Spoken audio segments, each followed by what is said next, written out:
ನಾನು 26ನೇ ತಾರೀಕು ಏನು ನಡೀತು ಅದನ್ನು ಮಾತ್ರ ಇಲ್ಲಿ ಮಾತಾಡೋದಕ್ಕೆ ಇಷ್ಟಪಡ್ತೀನಿ. ಓಕೆನಾ? 26ನೇ ತಾರೀಕು ನನ್ನ ವಿರುದ್ಧ ಆಲ್ರೆಡಿ ಮೀಡಿಯಾದಲ್ಲಿ ಬಂದಿದೆ ಯಾವ್ಯಾವ ರೀತಿ ಅಂತ. ಸೊ ಅದಾದ ನಂತರ ನಾನು ಅವತ್ತೇ ಮೀಡಿಯಾ ಕೊಡ್ಬೋದಿತ್ತು. ಸರ್ ಒಂದು ಹೇಳ್ತೀನಿ, ಒಂದು ಹೆಣ್ಮಗು ಓಡಿಸ್ಕೊಂಡಾಗ ನಮ್ಮ ಹತ್ರ ಎಲ್ಲ ರೀತಿ ಎವಿಡೆನ್ಸ್ ಇತ್ತು. ಅವತ್ತು ಕೊಟ್ಟಿದ್ದಿದ್ರೆ ಅಯ್ಯೋ ಪಾಪ ಕಾವ್ಯ ಅಂತ ಹೇಳ್ತಿದ್ರು ಆ್ಯಂಡ್ ಅದು ಸ್ಟ್ರಾಂಗ್ ಆಗ್ತಾ ಇರಲಿಲ್ಲ ಕೇಸು. ಸೊ ನಮ್ಮ ಲಾಯರ್ ಹೇಳಿದರು, ಇದು ಯಾವುದೇ ಎವಿಡೆನ್ಸ್ ನೀವು ಎಲ್ಲ ಕಡೆ ಬಿಡೋಂಗಿಲ್ಲ ಅಂತ ಹೇಳಿದರು. ಸೊ ಇವ್ರ ಮಾತಿಂದ ನಾವು ಏನೂ ಅದನ್ನು ಸ್ಪ್ರೆಡ್ ಮಾಡಲಿಲ್ಲ, ಬಿಕಾಸ್ ನನಗೆ ಕಾನೂನು ಪ್ರಕಾರನೇ ಹೋಗಬೇಕಾಗಿತ್ತು. ಅದರಿಂದ ನಾನು ಈ ವಿಡಿಯೋಸ್ನ ಎಷ್ಟೊಂದು ಜನ ನನ್ನ ಮ್ಯಾನಿಫೆಸ್ಟೇಷನ್ ಕ್ಲಾಸಲ್ಲಿ ತೋರಿಸಿದಾಗ ವಿಡಿಯೋಸ್ನ ನೀವು ಇಷ್ಟೊಂದು ಯಾಕೆ ಒಳ್ಳೆಯವರಾಗ್ತೀರಾ, ಈ ರೀತಿಯೆಲ್ಲ ಇದ್ದು ನೀವು ಯಾಕೆ ಬಿಡ್ತಲ್ಲ, ಇಷ್ಟೊಂದೆಲ್ಲ ಒದೆ ತಿಂದು. ಆಗ ನನಗೆ ಅನಿಸಿದ್ದು ಒಂದೇ, ಇಷ್ಟೊಂದೆಲ್ಲ ವಿಡಿಯೋದಿದ್ದಾಗ ನಾನು ಯಾಕೆ ಹಾಕಬಾರ್ದು. ಯಾಕಂದರೆ ನಾನು ಇದ್ರ ಬಗ್ಗೆ ಸ್ಟೇ ಆರ್ಡ್ರ್ ತೊಗೊಂಡು ಬಂದಿದ್ದೆ. ನನ್ನ ಬಗ್ಗೆ ಏನು ಕೌಂಟ್ರ್ ಕೊಟ್ಟಿದ್ದೋ ಅದ್ರ ಬಗ್ಗೆ ಸ್ಟೇ ಆರ್ಡ್ರು ಹೈಕೋರ್ಟಿಂದ ತೊಗೊಂಡು ಬಂದಿದ್ದೆ. ಅದಾದ ನಂತರ ನಾನು ನಿನ್ನೆ ಈ ವಿಡಿಯೋಸ್ನ ರಿವೀಲ್ ಮಾಡಿದೆ. ಅಂದರೆ ಸತ್ಯ ಸುಳ್ಳು ಅಂತ ಅಲ್ಲ, ಸತ್ಯ ಯಾವ ಕಡೆ ಇದೆ ಅಂತ ಜನರಿಗೆ ತೋರಿಸ್ಬೇಕಾಗಿತ್ತು. ಯಾಕಂದರೆ 14 ವರ್ಷ ಕಷ್ಟಪಟ್ಟಿದ್ದೀನಿ ಸರ್ ಈ ಹೆಸರನ್ನು ಪಡೆಯೋದಕ್ಕೆ. ಸೊ 14 ನಿಮಿಷದಲ್ಲಿ ಹಾಳಾಕಿ ಬಿಡಲ್ಲ ನಾನು. ಅದರಿಂದ ಎಸ್.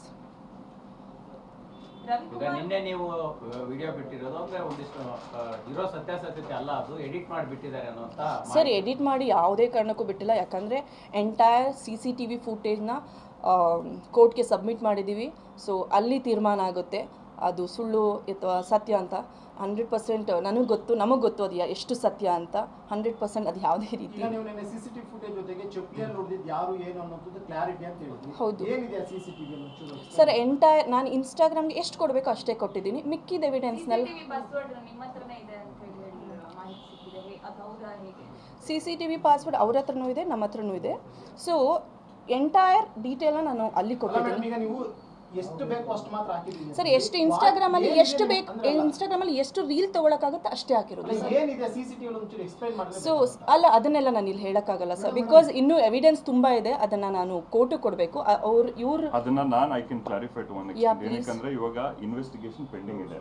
ಇದರಲ್ಲಿ 3 ಕ್ರೈಮ್ ರಿಜಿಸ್ಟರ್ ಆಗಿದೆ. ಒಂದು ಕ್ರೈಮ್ ನಂಬರ್ 61 of 2026, ಇನ್ನೊಂದು 62 of 2026 ಮತ್ತು 63 of 2026. 61 of 2026 ಆಗಿರೋದು ಭವ್ಯ ಅವ್ರು ಹಾಕಿರೋದು, ಅಂದರೆ ಕಾವ್ಯ ಅವರ ಸಿಸ್ಟರ್ ಹಾಕಿರೋ ಕಂಪ್ಲೇಂಟು. ಅದ ನಂತರ ಕೌಂಟರ್ ಬ್ಲಾಸ್ಟ್ ಆಗಿ 62 of 2026 ಹಾಕಿರೋದು. ಆ 62 of 2026 ಮಾತ್ರ ಹೋಗ್ಬಿಟ್ಟು ಸ್ಟೇ ನಾವು ಮನೆ ನ್ಯಾಯಾಧೀಶರ ಮುಂದೆ ಹೋಗ್ಬಿಟ್ಟು ಅಷ್ಟೇ ನಾವು ಅಲ್ಲಿ ಸ್ಟೇ ಆರ್ಡರ್ ತೊಗೊಂಡಿರೋದು. ಅದು ಎಕ್ಸ್ಪ್ಲೇನ್ ಮಾಡಬೇಕಾದ್ರು ಕೂಡ ನಿಮ್ಗೆ ಎಲ್ಲರೂ ನೋಡಿದ್ರೆ, ಮಾಧ್ಯಮದಲ್ಲಿ ನೋಡಿದ್ದೀರ ನೀವು. ಎಕ್ಸ್ಪ್ಲೇನ್ ಮಾಡಬೇಕಾದ್ರು ಕೂಡ ಈಗ ಸೋಷಿಯಲ್ ಮೀಡಿಯಲ್ಲಿ ಏನೇನಾಯಿತು ಎಲ್ಲರಿಗೂ ಗೊತ್ತು. ಬಟ್ ಅದು ಮಾತ್ರ ಸ್ಟೇ ಆಗಿದೆ. ಸೊ ಪೆಂಡಿಂಗ್ ಇನ್ವೆಸ್ಟಿಗೇಷನ್ ಇದ್ದಾಗ ಆ ವಿಡಿಯೋಸ್ ಬಗ್ಗೆ ಕಮೆಂಟ್ ಮಾಡೋದು I don't think it is right. ನಾವು ಒಂದು ಪದ ಯೂಸ್ ಮಾಡ್ತೀವಿ, ಸಬ್ ಜುಡಿಸ್ ಅಂತ ಹೇಳ್ಕೊಂಡು. ಸಬ್ ಜುಡಿಸ್ ಇದ್ದಾಗ ವಿಡಿಯೋಸಲ್ಲಿ ಏನಿದೆಯೋ ಆ ವಿಡಿಯೋಸ್ ಎಲ್ಲ ಪೊಲೀಸ್ ಅಂದರೆ ಜೂರಿಸ್ಡಿಕ್ಷನ್ ಪೊಲೀಸ್ ಸ್ಟೇಷನ್ಗಾಗಲೇ ಕೊಟ್ಟಾಯಿತು, ಇನ್ವೆಸ್ಟಿಗೇಷನ್ ಆಫೀಸರ್ಗೆ ಕೊಟ್ಟಾಯಿತು, ಕೋರ್ಟಿಗೆ ಕೂಡ ನಾವು ಪೂರ್ತಿ ಹಾಜರು ಮಾಡಿದ್ದೀವಿ. ಸೊ ಅದ್ರ ಬಗ್ಗೆ ಕಮೆಂಟ್ ಮಾಡೋದು I don't think it is appropriate ಈಗ ಸದ್ಯಕ್ಕೆ.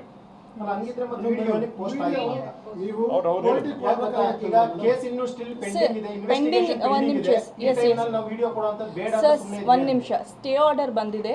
ಸತ್ಯ ಎಷ್ಟೊಂದು ಜನ ಸರ್ ಅದನ್ನೇ ಹೇಳ್ತಿದ್ದೀನಿ, 14 ವರ್ಷ ಕಷ್ಟಪಟ್ಟಿದ್ದೀನಿ. ಎಷ್ಟೊಂದು ಜನ ನನ್ನನ್ನು ಪ್ರೀತಿಸೋರು ನೀವು ಇವಾಗ ಬಿಟ್ಟಿಲ್ಲ ಅಂದರೆ ಇನ್ನು ಯಾವಾಗ ಬಿಡ್ತೀರಾ ಅಂತ ಕೇಳಿದ್ರು. ಡೆಫಿನೆಟಾಗಿ ನಾನು ಎಷ್ಟು ಕೊಡಬೇಕು ಅಂದರೆ ಸಾಕಷ್ಟು ಎವಿಡೆನ್ಸ್ ಇದೆ, ಎಲ್ಲನೂ ಪ್ರೂವ್ ಮಾಡೋಕ್ಕಾಗಲ್ಲ ಸರ್ ಸೋಷಿಯಲ್ ಮೀಡಿಯಾದಲ್ಲಿ. ನಾನೀಗ ಒಂದು 4 ಸಿಂಪಲ್ಲಾಗಿ 4 ಬಿಟ್ಟೆ ಅಷ್ಟೇ. ಯಾಕಂದರೆ ಮಿಕ್ಕಿದ್ದು ಏನೇನು ಅಂದರೆ ನೀವೇ ಬೇಜಾರಾಗ್ತೀರ ಅದನ್ನು ನೋಡಿದ್ರೆ. ಬೇಡ ಸರ್ ಅದನ್ನೆಲ್ಲ. ಎಡಿಟೆಡ್ ವಿಡಿಯೋ ಅಲ್ಲ ಅಂತ ಹೇಳ್ತಿದ್ದಾರೆ. ಎಡಿಟೆಡ್ ವಿಡಿಯೋ ಅಲ್ಲ ಆದ್ಮೇಲೆ ಇದು ಪ್ರಚಾರ ತಗೊಳ್ಳೋದು ಕೋರ್ಟಿಗೆ ಕೊಡ್ಬೋದಂತ ಕೊಟ್ಟಿದ್ದೀನಲ್ವ ಸರ್. ಅಲ್ಲ, ನೀವು ನನ್ನ ಸೋಷಿಯಲ್ ಸರ್, ನಾನು ಈ ಇಂಡಸ್ಟ್ರಿಯಲ್ಲಿ ಇದ್ದೀನಿ. 100% ನನಗೆ ರೈಟ್ಸ್ ಇದೆ ಕೊಡೋದಕ್ಕಲ್ವ ಸರ್. ರೈಟ್ಸ್ ಇದೆ ಮೇಡಮ್.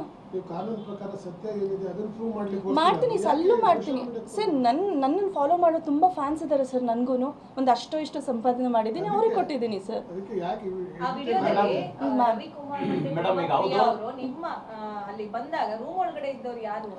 ರೂಮ್ ಅದು ನನ್ನ ಬೆಡ್ರೂಮ್. ಅವ್ರು 3 ಜನ ಬರ್ತಾರಲ್ಲ, ಅದು ನನ್ನ ಬೆಡ್ರೂಮ್. ಸೊ ಅಲ್ಲಿ CCTV ಕ್ಯಾಮ್ರಾ ಯಾಕೆ ಹಾಕಿದ್ದೀವಿ ಅಂದರೆ ನನ್ನ ಮಗಳು ಓಡಾಡ್ತಾಳೆ, ನೀವೆಲ್ಲ ನೋಡಿರ್ಬೋದು. ಅದು ಇದಿದೆ ಅವು ಅಂದರೆ ಮಕ್ಕಳು ಬಿದ್ದೋಗ್ಬಿಡ್ಬೋದು ಅಂತ ನಾವು ಒಂದು ಇದು ಹಾಕಿದ್ದೀವಿ. ಅದರಿಂದ CCTV ಕ್ಯಾಮ್ರಾ ಅಲ್ಲಿಟ್ಟಿರೋದಕ್ಕೆ ನನ್ನ ಅದೃಷ್ಟ ಚೆನ್ನಾಗಿದೆ. ಅವ್ರು ಅಲ್ಲಿ ಬಂದಿರೋದು ಕವರೇಜ್ ಆಗಿದೆ. ನಾನು ಆ ಟೈಮಲ್ಲಿ ಕಿಚನ್ ಹತ್ರ ಇರ್ತೀನಿ. ಪ್ರೇಮ ಅವರು ಚೇರ್ ತಗೊಂಡು ಎತ್ತು ಹಾಕುವಂತ ಒಂದು ಕ್ಲಿಪ್ಪಿಂಗ್ ಇದೆ. ಹೌದು, ನೀವು ಅವರಿಗೆ ಕೆಟ್ಟ ಪದಗಳಿಂದ ಎಸಾಲ್ಟ್ ಮಾಡಿದಿರಿ, ಅದಕ್ಕಾಗಿ ಅವ್ರು ಆ ರೀತಿ ರಿಯಾಕ್ಟ್ ಮಾಡಿದ್ದಾರೆ ಅಂತ ಏನು? ಖಂಡಿತ ಇಲ್ಲ. ಅದೆಲ್ಲ ಏನೇ ಎವಿಡೆನ್ಸ್ ಇದ್ರೂ ನನಗೆ ಕೋರ್ಟ್ಗೆ ಪ್ರೊಸೀಡ್ ಮಾಡಿದ್ದೀನಿ. ಸೊ ಅಲ್ಲಿ ಇದಾಗುತ್ತೆ ಮ್ಯಾಮ್. ಅಂದ್ರೆ ನಿನ್ನೆ ನಿಮ್ಮ ವಿಡಿಯೋ ಪ್ರಕಾರವಾಗಿ ನಮ್ಮ ವರ್ಷನಲ್ಲಿ ಯಾವುದೇ ರೀತಿ ತಪ್ಪಿಲ್ಲ, 100% ಸರ್. ನಾನು 100% ಹೇಳ್ತೀನಿ, ನನ್ನ ಆತ್ಮಸಾಕ್ಷಿಯಾಗಿ ನಾನು ತಪ್ಪು ಮಾಡಿಲ್ಲ ಸರ್. ಈಗ ಫರ್ದರ್ ಫುಟೇಜ್ ಅಲ್ಲಿ ಯಾವುದು ಕೂಡ ನಿಮ್ಮ ವಿರುದ್ಧವಾಗಿಲ್ಲ, ಇರುವಂತ ಎಲ್ಲ ಸಿಸಿಟಿವಿ ಫುಟೇಜ್ ನಿಮ್ಮ ಪರವಾಗಿ. ಸರ್ ಒಂದು ಹೇಳ್ತೀನಿ, ಅಲ್ಲಿ ಮಾತಿಗೆ ಮಾತು ಮಧ್ಯಾಹ್ನ ಅಂತ ಹೇಳ್ತೀನಲ್ಲ, ಆವಾಗ ಆಯಿತು ಸರ್, ಮಾತು ಬೆಳೀತು. ಯಾಕಂದರೆ ನನ್ನ ಮಗುನ ಹೊಡೆದಿದ್ದಕ್ಕೆ ನಾನು ಕೇಳಿದ್ದೀನಿ ಸರ್. ನಾನು ಕೇಳಿಲ್ಲ ಅಂತ ಮಾತ್ರ ಹೇಳಲ್ಲ ಸರ್. ಮತ್ತೆ ಇನ್ನೊಂದು, ನನ್ನ ಮಗಳನ್ನ ಕಳ್ಳಿ ಅಂದರು. ನಾನು ಆ ಹುಡುಗಿ ಜಾಗದಲ್ಲಿ ಬೇರೆ ಯಾರೇ ಇದ್ದಿದ್ರು, ಅಂದರೆ ನಾನು ಒಂದು ವ್ಯಕ್ತಿ ನಾನು ನಂಬಿದ್ರೆ ಆ ವ್ಯಕ್ತಿ ಪರ ನಿಂತ್ಕೊಳ್ಳೋ ಹುಡುಗಿ ನಾನು 100% ನಿಂತ್ಕೋತಿದ್ದೆ ಸರ್. ನಾನು ನಿಂತ್ಕೊಂಡೆ ಅವತ್ತು. ನಾನು ಅದು ಒಂದೇ ಕೇಳಿದೆ. ಆವಾಗ ಇವರು ಅಂದರೆ ಮಾತು ಬೆಳೀಲಿ ಸರ್. ನಾನು ಒಪ್ಕೋತೀನಿ, ಮಾತಿಗೆ ಓಕೆ ಮಾತಾಡೋಣ ಸರ್. ಯಾರಿಗೂ ಹೊಡೆಯೋ ರೈಟ್ಸ್ ಕೊಟ್ಟಿಲ್ಲ ಸರ್. ಲೈಕ್ ಅವ್ರ ಅಪ್ಪ ಬಂದು, ಅವ್ರ ತಂಗಿ ಬಂದು, ನಾನು ಏನು ತಪ್ಪು ಮಾಡಿದ್ದೀನಿ ಅಂತ ಅವ್ರು ಬಂದು ನನಗೆ ಹೊಡಿತಾರೆ. ಅವ್ರ ಅಪ್ಪ ರವಿಕುಮಾರ್ ಯಾಕೆ ಬರ್ತಾರೆ ಸರ್ ನಮ್ಮ ಹತ್ರ ಹೇಳಿ? ನಮ್ಮ ಮನೆಗೆ ಬಂದು ಮುಟ್ಟೋಂಥದ್ದೇನಿದೆ? ನನ್ನ ರೂಮಿಗೆ ಬಂದು ತೆಗಿಯೇ ಬಾಗ್ಲು ಅಂತ ಹೇಳೋದನ್ನ ನೀವು, ಐ ಥಿಂಕ್ ನಾನು ಅದನ್ನು ಹಾಕಿದ್ದೀನಿ, ತೆಗಿಯೇ ಬಾಗ್ಲು ಅಂತಾರೆ. ಅವ್ರ ಮಗಳು ದುಣ್ಣೆ ಏನು ಸರ್ ಇದು? ನನಗೆ ಗೊತ್ತಿಲ್ಲ ಇವರು ಯಾಕೆ ಹಿಂಗೆಲ್ಲ ಒಂದು ಹೆಣ್ಮಗು ಬಗ್ಗೆ ಮಾಡ್ತಾರೆ ಅಂತ. ಬಟ್ ಒಳಗಡೆ ಆಗುವಂತ ಇಶ್ಯೂಸ್ ಸರ್, ನಾನು ಅದನ್ನೇ ಹೇಳ್ತೀನಿ ಸರ್, 100%. ಸರ್, ನಾನು ಒಂದು ಹೇಳ್ತೀನಿ, ನಾನು ಸ್ಟೇಷನ್ ಮೆಟ್ಲು ಹತ್ತೋ ಹುಡುಗಿ ಅಲ್ಲ. ಯಾಕಂದರೆ ಇದೇ ಥರ ಒಂದು 2 ಸಲ ನನಗೆ ಆಗಿದೆ, ಹೊಡ್ಸ್ಕೊಂಡಿದ್ದೀನಿ. ನಾನು 14 ವರ್ಷ ಹೆಸರು ಮಾಡಿದ್ದೀನಿ ಅಂತ ಹೇಳ್ತಿದ್ದೀನಲ್ಲ ಸರ್. ಈ ಥರ ಬಂದರೆ ಹೊರಗಡೆ ನನ್ನ ಹೆಸರೇ ಸರ್ ಹಾಳಾಗೋದು. ನಾನೇನು ಮಾಡಿದೆ, ನಾನು ಹೊಡೆಸ್ಕೊಂಡು ನಾನು ನಮ್ಮ ಮಾವನ ಕಡೆಯಿಂದನೂ ಇದು ಮಾಡಿ ನಾನು ಹಾಸ್ಪಿಟಲ್ಗೆ ಹೋಗ್ತೀನಿ ಸರ್, ಫಸ್ಟು ಇದು ಮಾಡಬೇಕು ಅಂತ. ಸೊ ಆಲ್ರೆಡಿ ನಮ್ಮ ಅಕ್ಕ ಎಲ್ಲ ನನ್ನ ನೋಡಿದ್ದಾರೆ ಸರ್. ನನ್ನ ಸ್ಥಿತಿ 100% ತುಂಬ ಬ್ಯಾಡ್ ಆಗಿತ್ತು. ನನಗೆ ಗೊತ್ತು ಆ ಸಿಚುವೇಶನ್ ಹೇಗಿತ್ತು ಅಂತ. ಯಾಕಂದರೆ ನಾನು ಆ ಪ್ಲೇಸಲ್ಲಿ ಇದ್ದವಳು ಮಾತ್ರ, ಅನುಭವಿಸಿದವಳಿಗೆ ಮಾತ್ರ ಗೊತ್ತು. ನೀವು ಕೇಳೋರಿಗೆ ಗೊತ್ತಿಲ್ಲ ನನಗೆ. ಆ ಟೈಮಲ್ಲಿ ಅವರು ಹೇಳ್ತಾರೆ ಸರ್, ಮೀಡಿಯಾದಲ್ಲಿ ನಿನ್ನ ಹೆಸರು ಹಾಳು ಮಾಡ್ತೀನಿ. ಇದನ್ನು ನನಗೆ ಫಸ್ಟ್ ಸಲ ಅಲ್ಲ, 3-4 ಸರ್. ನಾನಂತೂ ಮೀಡಿಯಾಗೆ ಬಂದಿಲ್ಲ ಸರ್, ನಿಜವಾಗ್ಲೂ ಹೇಳ್ತೀನಿ. ನಾನು ಮೀಡಿಯಾಗೆ ಹೇಳೂ ಇಲ್ಲ. ಮೀಡಿಯಾಗೆ ಹೇಳೋಂಗಿದ್ದಿದ್ರೆ 8 ಗಂಟೆ ಅವತ್ತು ನಡೆದಾಗ 100% ಇದೇ ಇಂಡಸ್ಟ್ರಿಯಲ್ಲಿ ವರ್ಕ್ ಮಾಡಿದವರು 1-2 ಕಾಂಟ್ಯಾಕ್ಟ್ ಇದೆ ನನಗೂ. ಫೋನ್ ಮಾಡಿ ನನಗೆ ಈಗಾಗಿದೆ ಅಂದರೆ 100% ಬರ್ತಿದ್ರಿ. ನಾನು ಹೇಳೋ ಹುಡುಗಿ ಅಲ್ಲ. ಆ್ಯಂಡ್ ಹೋಗಿ ನನ್ನ ಬಗ್ಗೆ ಹಿಂಗಾಗಿದೆ ಅಂತ, ಯಾಕಂದರೆ ನನಗೆ ನನ್ನ ಮಾನ ಮರ್ಯಾದೆ ಮುಖ್ಯ, ನಮ್ಮ ಅತ್ತೆ ಮಾವ ಯಾಕಂದರೆ ನಮ್ಮ ಮಾವ ತುಂಬ ಹೆಸರು ಮಾಡಿದಂಥ ವ್ಯಕ್ತಿ. ಅವರ ಹೆಸರನ್ನ ನಾನು ಯಾವುದೇ ರೀತಿ ಹಾಳು ಮಾಡಲ್ಲ. ಸೊ ಇದು ಹೇಗಾಯಿತು ಅಂತ ಗೊತ್ತಿಲ್ಲ ನನಗೆ. 10 ಗಂಟೆಗೆ ನೀವೆಲ್ಲ ಮೀಡಿಯಾದವರು, ನನಗೆ ಗೊತ್ತಿಲ್ಲ ಹೇಗೆಲ್ಲ ನಾನಿದ್ದಿದ್ದು ಹಾಸ್ಪಿಟ್ಲ್ ಹತ್ರ, ನಿಮಗೆ ಹೆಂಗೆ ಗೊತ್ತಾಯಿತು ಅಂತ ಬಂದು ನನ್ನ ಸ್ವಲ್ಪ ಜನ ವಿಚಾರಿಸಿದ್ರಿ, ಹೇಗಿದ್ದೀರಾ ಮೇಡಮ್ ಅಂತ. ನನಗೆ ಖುಷಿ ಆಯಿತು. ಬಟ್ ಇದು ಲೈಕ್ ಅವರು ಮಾತಾಡ್ತಿದ್ದಾರೆ, ನನಗೆ ತುಂಬ ಬೇಜಾರಾಯಿತು. ಯಾಕೆ ಹೀಗೆಲ್ಲ ಮಾತಾಡ್ತಾ ಇದ್ದಾರೆ, ಯಾಕೆ ಈ ರೀತಿ ಎಲ್ಲ ಕೇಳ್ತಾ ಇದ್ದಾರೆ ಅಂದಾಗ ಓಕೆ ಆಯಿತು, ಅವ್ರ ವರ್ಷನ್ ಅವ್ರಿಗೆ. ನಾನು ಆವಾಗ ನನ್ನ ಹಸ್ಬೆಂಡ್ ಇವ್ರನ್ನ ಕಾಂಟ್ಯಾಕ್ಟ್ ಮಾಡಿದ್ರು, ನನ್ನ ಅಕ್ಕ ಎಲ್ಲ ಕಾಂಟ್ಯಾಕ್ಟ್ ಮಾಡೋದು. 220 BP ಆಗಿಬಿಟ್ಟು ICU ಇದ್ದರು. ಆ ಸಿಚುವೇಶನ್ ರಾಂಗ್ ಇತ್ತು ಸರ್. ನಮ್ಗೆ ತುಂಬ ಬೇಜಾರು. ನನಗೆ ಅದ್ರ ಬಗ್ಗೆ ಹೇಳ್ಕೊಳಕ್ಕೆ ಇಷ್ಟ ಇಲ್ಲ ಸರ್. 14 ವರ್ಷದ ಸರ್, ನಾನು ಒಂದು ಹೇಳ್ತೀನಿ, 14 ಅಲ್ಲ ಸರ್, 2 ಮುಖ್ಯ.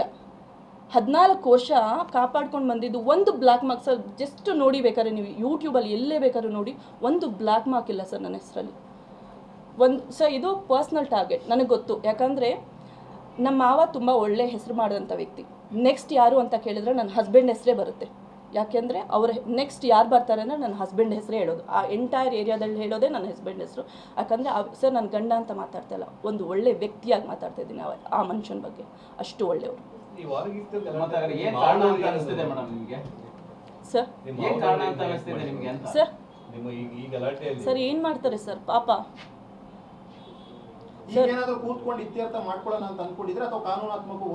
Yes sir.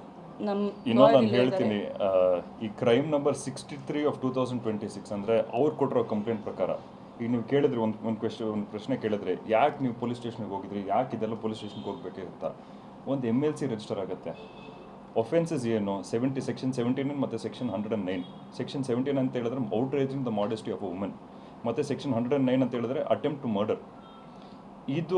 ಈ ಸೆಕ್ಷನ್ಸ್ ಇದ್ದಾಗ ಮತ್ತು ಇಂಥ ಘಟನೆ ನಡೆದಿದ್ದಾಗ ನಾನು ಹೇಳ್ತೀನಿ, ನಾನು ಅದ್ರ ಬಗ್ಗೆ ನಾನು ಮಾತಾಡೋಕ್ಕೆ ಹೋಗಲ್ಲ, ಏನಾಗಿದೆ ಏನಾಗಿಲ್ಲ ಅಂತ ಹೇಳೋಲ್ಲ, ಬಿಕಾಸ್ ಪೆಂಡಿಂಗ್ ಇನ್ವೆಸ್ಟಿಗೇಷನ್ ಇದೆ.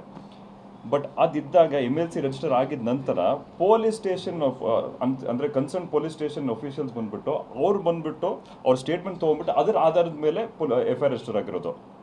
ಸೊ ಅಂಥ ಒಂದು ಸೀರಿಯಸ್ ಘಟನೆ ನಡೆದಿದೆ, ಅದ್ರ ಪ್ರಕಾರನೇ FIR ರಿಜಿಸ್ಟರ್ ಆಗಿರೋದು. ಸೊ ಅವ್ರು ಬೇಕಂತ ಹೋಗ್ಬಿಟ್ಟಿಲ್ಲ, ನಾನು ಪೊಲೀಸ್ ಸ್ಟೇಷನ್ಗೆ ಹೋಗ್ತೀನಿ ಅಥವಾ ನಿಮ್ಮ ಮೀಡಿಯಾಗೆ ಹೋಗ್ತೀನಿ ಅಂತ ಹೇಳ್ಬಿಟ್ಟು ಮಾಡಿಲ್ಲ. ಬಟ್ ಪೊಲೀಸ್ ಏನು ಒಫೆನ್ಸ್ ಆಯಿತು ಅವ್ರು ಮಾಡಿದ್ದಾರೆ, ಪೊಲೀಸ್ ಕಂಪ್ಲೇಂಟ್ ಮಾಡಿದ್ದಾರೆ.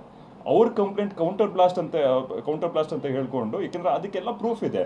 MLC ರಿಜಿಸ್ಟರ್ ಆಗಿದೆ, ಮತ್ತು DAMA ಅಂತ, that is discharged against medical advice. ಅವ್ರ ಗಂಡ ಕೂಡ ಅಂಥ ಪರಿಸ್ಥಿತಿಯಲ್ಲಿ ಇದ್ರೂ ಕೂಡ ಅಗೇನ್ಸ್ಟ್ ಮೆಡಿಕಲ್ ಅಡ್ವೈಸ್ ಅವ್ರು ಡಿಸ್ಚಾರ್ಜ್ ಆಗಿದ್ದಾರೆ. ಸೊ ಅಂಥ ಪರಿಸ್ಥಿತಿಯಲ್ಲಿ ಇದಾಗಿರೋದು. ಸರ್ ಹೌದು, ನನ್ನ ಮಗು ನಾನು ಪೊಲೀಸ್ ಸ್ಟೇಷನ್ ಕಂಪ್ಲೇಂಟ್ ಕೂಡ ನಮ್ಮ ಉದ್ದೇಶ ಇರಲಿಲ್ಲ. 100% MLC ಮೇಲೆ ಪೊಲೀಸರು ಬಂದು ಸ್ಟೇಟ್ಮೆಂಟ್ ಮಾಡ್ಕೊಂಡಾಗ ಈ ಒಂದು ಕೇಸ್ ರಿಜಿಸ್ಟರ್ 100% ಸರ್. ಈಗ ನೆಕ್ಸ್ಟ್ ಸ್ಟೆಪ್ ನೀವೇನಾದ್ರೂ ಕೂತ್ಕೊಂಡು ಕುಟುಂಬದಲ್ಲಿ ಸರ್ ನಮ್ಮ ಮಾವ ಇದ್ದಾರೆ ಸರ್, ನಮ್ಮ ಮಾವನೂ ಇದ್ದಾರೆ ಸರ್, ಆ್ಯಂಡ್ ನನ್ನ ಹಸ್ಬೆಂಡ್ ಹೇಗೆ ತೊಗೊಂಡು ಹೋಗ್ತಾರೆ, ಆ್ಯಂಡ್ 100% ನ್ಯಾಯ ಬೇಕು ಸರ್. ನನಗೆ ಯಾವಾಗಲೂ ಹೊಡ್ಸ್ಕೊಂಡು ಕೂತ್ಕೊಳ್ಳೋಕ್ಕಾಗಲ್ಲ ಸರ್. ನಾನು ಕೂತ್ಕೊಂಡು ಮಾತಾಡೋದಕ್ಕೆ ನೀವು ರೆಡಿ ಇದ್ದೀರಲ್ಲ? ಅಲ್ಲ ಸರ್, ನ್ಯಾಯದ ಪ್ರಕಾರನೇ ಹೋಗ್ತೀನಿ. ಸೋಮಶೇಖರ್ ಎಲ್ಲಿದ್ದಾರೆ ಮೇಡಮ್? ಸರ್ ಹೊರಗಡೆ ಹೋಗಿದ್ದಾರೆ ಸರ್. ಮೇಡಮ್ ನಿಮ್ದೇ ಮಾಹಿತಿ ಬಂದಿದ್ದು ನನಗೆ, ನಿಮ್ಮ ಮಾವನವರ ಲಾಯರ್ ಈಗ ನಿಮ್ಗೆ ಹೇಳಿ ಕಳಿಸಿದ್ದಾರೆ, ಇಬ್ರು ಕೂಡ ಮನೆಯಿಂದ ಹೊರಗೆ ಹೋಗಿ ಅವ್ರು ಇನ್ನೊಂದು ಮನೆ ಕನ್ಸ್ಟ್ರಕ್ಷನ್ ಮುಗಿಯೋ ತನಕ ನೀವು ಮನೆಗೆ ಬರಬಾರ್ದು ಅಂತ ಹೇಳಿ. ಇದಕ್ಕೆ ಏನು ಹೇಳಿ? ಇದು ಗೊತ್ತಿಲ್ಲ ಮ್ಯಾಮ್, ನಮಗಿಲ್ಲ ಈ ಥರ ಸುದ್ದಿ ಬಂದಿಲ್ಲ. ನಮ್ಮ ಮಾವರು ಆ ರೀತಿ ಯಾವತ್ತೂ ಮಾತಾಡಲ್ಲ. ಓಕೆ, ಮನೆಗೋಸ್ಕರನೇ ಗಲಾಟೆ ನಡೀತಾ ಇದೆ. ದಯವಿಟ್ಟು ನನಗೆ ಇದ್ರ ಬಗ್ಗೆ ಎಲ್ಲ, ನನ್ನ ಮಗಳನ್ನ ಮುಟ್ಟಿದ್ದಕ್ಕೆ ಇದೆಲ್ಲ ಜಗಳ ಆಗಿದ್ದು, ಆಸ್ತಿ ವಿಚಾರ ಇದೆಲ್ಲ ನಾನು ಪರ್ಸ್ನಲ್ ಆಗಿ ಇದೆಲ್ಲ ನನಗೆ ನನ್ನವರೆಗೂ ಇಲ್ಲ. ಯಾಕಂದರೆ ಆಸ್ತಿ ಅಂತ ಬಂದಮೇಲೆ ಅದು ನನ್ನ ಗಂಡ, ಅವ್ರ ಅಪ್ಪ, ನನಗೂ ಅವ್ರ ಆಸ್ತಿಗೂ ಯಾವುದೇ ರೀತಿ ಸಂಬಂಧ ಇಲ್ಲ ಸರ್. ನಿಮ್ಮೂರಿನಿಂದ ವಿಶ್ವ ಮಟ್ಟದವರೆಗೆ ರಾಜಕೀಯ, ಸಿನಿಮಾ, ಸ್ಪೋರ್ಟ್ಸ್ ಯಾವ ಸುದ್ದಿಯೂ ಮಿಸ್ ಆಗಲ್ಲ. ಬರೀ ಸುದ್ದಿಯಷ್ಟೇ ಅಲ್ಲ, ಜೊತೆಯಲ್ಲೇ ಇರುತ್ತೆ ವಿಶ್ಲೇಷಣೆ. ಗ್ಯಾರಂಟಿ ನ್ಯೂಸ್ನ ಸಬ್ಸ್ಕ್ರೈಬ್ ಮಾಡಿ, ಫಾಲೋ ಮಾಡಿ, ಕ್ಷಣ ಕ್ಷಣದ ಅಪ್ಡೇಟ್ಸ್ ಪಡೆಯಿರಿ.